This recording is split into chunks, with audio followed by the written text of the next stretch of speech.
Hello and welcome to the first episode of the Enrollment Clinic. I'm very excited about this podcast. I've been trying to do this for a long time. My name is Jerry Stolani. I'm the Chief Growth Officer at Bay Atlantic University in Washington, D.C. The goal of these podcasts is to create 15 to 20 minute episodes dealing specifically with issues that we as admissions and enrollment officers deal with all the time. But rather than just kind of talking generically about our work, I decided to make sure that for each episode, we pick one topic that has to do with something we work with every day and try to either come up with ideas or provide, some solutions that are workable for anybody. So the first topic that I will cover today is agents. These are recruitment agents, and I know most, if you're working in higher education, you're very, very familiar with them. And it's also one of the topics that I seem to run into all the time as I attend different events or webinars where we work with agents here at Bay Atlantic University and also other universities I've worked at, and it just seems like one of those topics that can be a minefield if you have never worked with agents before or as you're working with them. So today I'll cover what it's like to work with an agent, what are some of the benefits and what are some of the cons of working with an agent. How do you manage the onboarding process of an agent, and then how do you vet them, right? Because it's very, very important to vet your agents. One of the reasons why working with agencies tends to be a little bit of a minefield is because depending on your relationship with the agent and depending on how much access they have to your admissions process and how much kind of ownership of the process you have as an admissions officer, they can either help build your brand or completely destroy it. And there's been tons of situations where either thing has happened. So the question is, what are some of the benefits of working with agents? And I know there are some big institutions, specifically like large public institutions, especially branded ones that do not work with agents. If you are in a closed enrollment institution, right, where you only accept a certain quota of applicants every enrollment season or semester, technically, and especially if you're a brand name, technically you don't really need the use of agent. But if you are an open enrollment university or college, then, and especially if you have very small admissions staff or marketing staff, that's where having an agent to work with you or an agency group to work with you is extremely helpful. So on our side, specifically, here working at Bay Atlantic University, I've had various experience with agencies, but I love working with some of the ones that, I've been able to form some strong relationships with, and I'll talk a little bit about that as well. So what are some of the benefits of choosing an agent? First and foremost, if you're a small university and you're used to a certain amount of applications, working with agent networks or large agent networks will provide a dramatic increase in the number of applications that you will receive, right? And the benefit of working with an agent, especially if you're a small institution, is that you practically double the size of your admissions team or triple the size. Sometimes, make it 100 times larger, right? Especially if you're working with, some of these agent networks that have 5,000 to 6,000 agents around the world, right? Because your agent that you will recruit, they actually vet the applicants for you, fill out the applications for you, and what you get is a completed application. Then your team kind of decides whether it fits the parameters or not. And if you work closely with your agent and you train them in your process, they technically become kind of like an extension of your own sales and admissions team.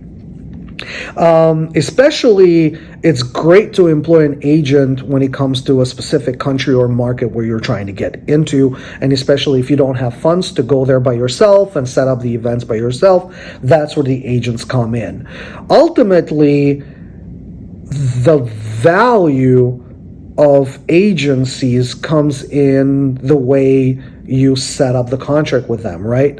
Most agencies do not get paid until the student registers for classes and pays for those classes, and that is extremely beneficial because it takes some of the risk off of the institution and the admissions team for vetting the students and making sure that you pay for results and you're not paying just for work done, right? Which is a treacherous path, especially when you're in education. Now, what are some of the cons of working with an agent? First and foremost, you lose control of your brand and message, right? Especially if you don't have good system in place to ensure that what the agent is talking about in their home country and the way they represent your school is represented in the right way. And there's been a lot of situations where the agents some agents work in bad faith and they kind of misuse the brand name of your university for personal gains. Now, that's not to say that it's always the case, but it's really important to be vigilant for something like this, and that's why it's really important to work with agent networks that have very, very, very good stopgap measurements in place. The other con is the quantity versus quality, right? You will get, depending on the types of agencies that you work with, you can go from 1,000 applications a semester to 5,000 applications a semester, like overnight. And what that means is your team is now working 5 times as hard because they're reviewing 5 times the amount of applications. And also, in terms of the funnel, that really doesn't change that much, right? It's just that the quantity of applications that you've gotten as the top of the funnel has increased, and as a result, it will give you, a larger increase of actual students. But it depends on the quality. As I said, there are some countries, for example, that before working with an agent, you may have had a 15% throughput rate, which is, application to start. That could drop as low as 3%, right? Because sometimes a lot of these agents work as aggregators, so they don't necessarily vet those applications themselves. They have other sub-agents, and sometimes that student is going into 3 or 4 different pairs of hands or agencies before they actually get to you, right? So even the communication that you have with the student has now, kind of gets diluted a little bit because they're they're separated from you like in 3 or 4 degrees of separation.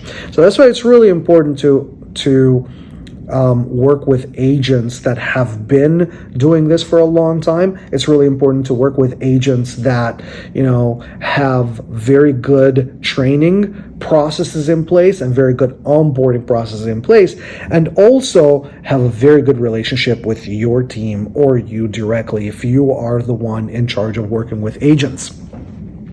Now, another one of the cons that happens, especially when you have just a large amount of students now hearing about your brand, is that they may not be familiar with your brand, right? And sometimes a lot of these students are volume shopping, and that's why they go to an agent, because an agent does not necessarily represent only your institution in the area. They also represent other institutions as well. So this gives students the opportunity to apply to 7 different universities in hopes that they will be accepted to, 3 or 4 of them, and then they get to pick the strongest I-20 that they can present to a visa interview to ensure that their chances of coming to the U.S. increase, right? So they may not know your brand, and what that does is once a student gets the visa, you'll probably see a higher likelihood of students kind of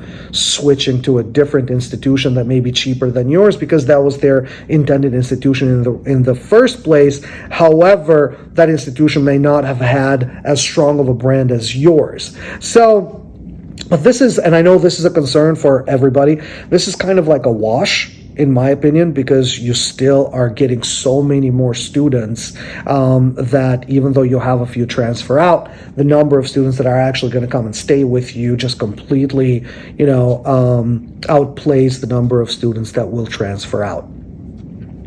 Worst case scenario, again, is brand destruction. If you have a student that is just working on bad faith and misrepresenting your name, acting as they are an authorized agent of yours and asking for money up front for a student to have them fill out an application, and that's money that just they're keeping for themselves, then it kind of builds a bad faith and distrust between the student and your brand. So that's why few institutions do not like to work with agents, and I can understand that.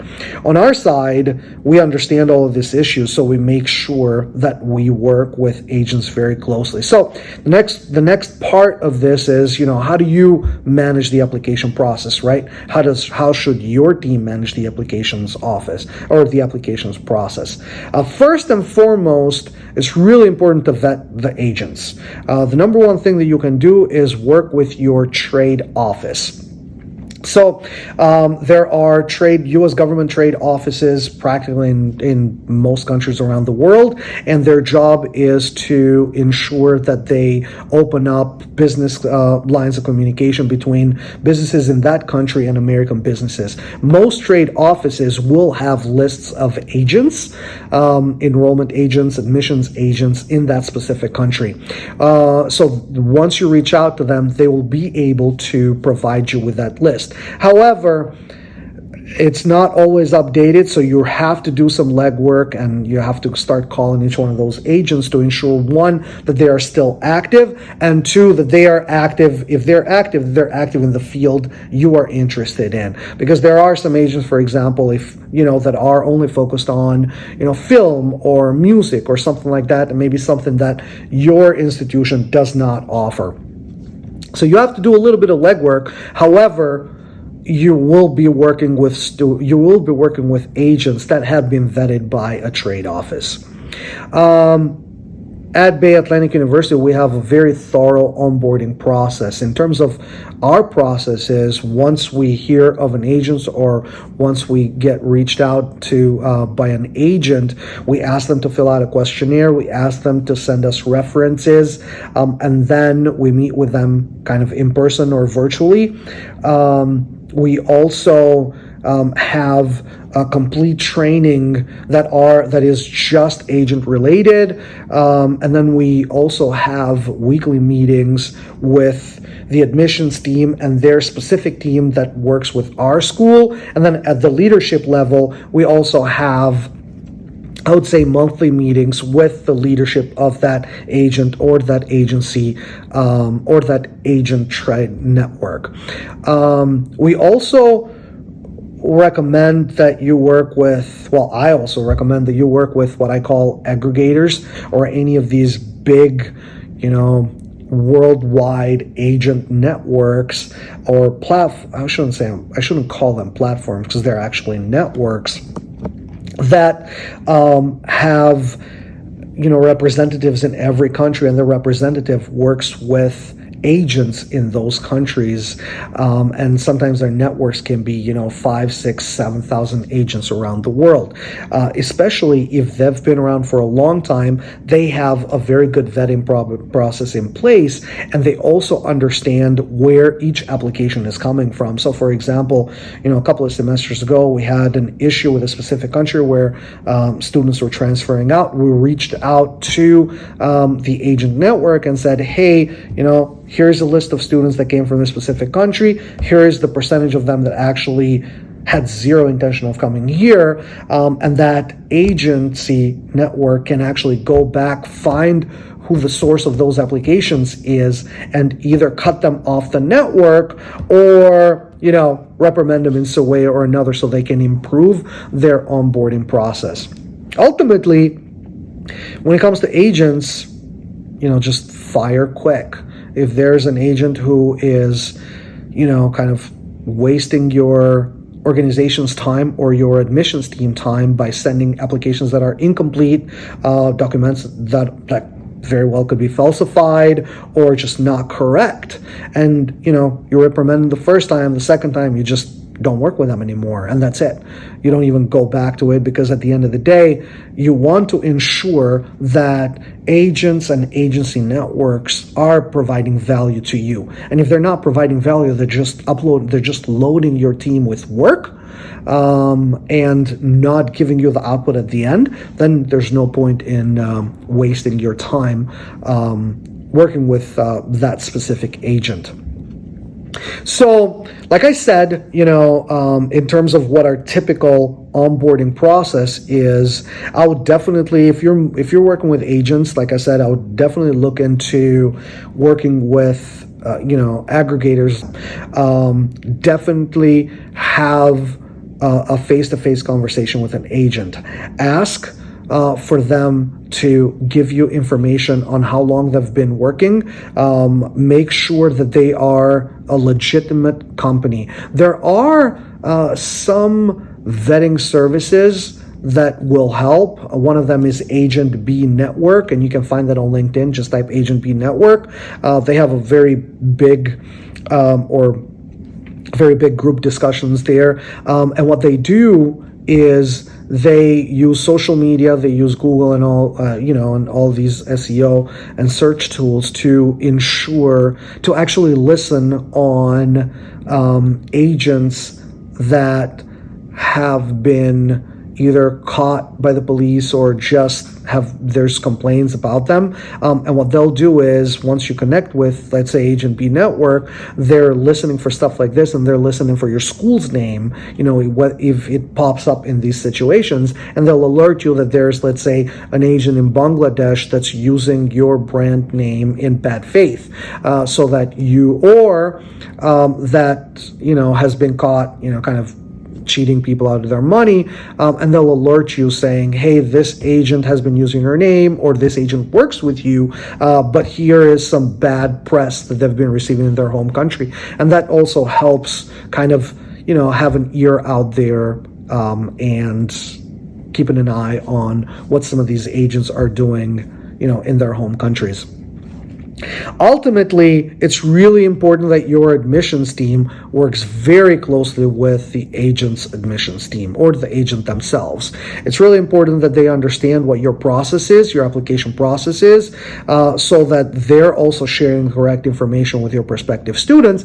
And they also should know what you look for in applications, because the better trained they are, the less time your team is going to spend working with that specific agent's documents and applications. So, I think this is a pretty good overview of what it is to work with agents. Again, if you need to work with agents, or if you have any questions, please do not hesitate to contact me, or leave a comment in this comment section of this specific podcast, and I'll be glad to help you out. Or if you need a referral to a certain agent or an agency network, that we work with, I'll be glad to help you with that as well. All right, until next time, and good luck.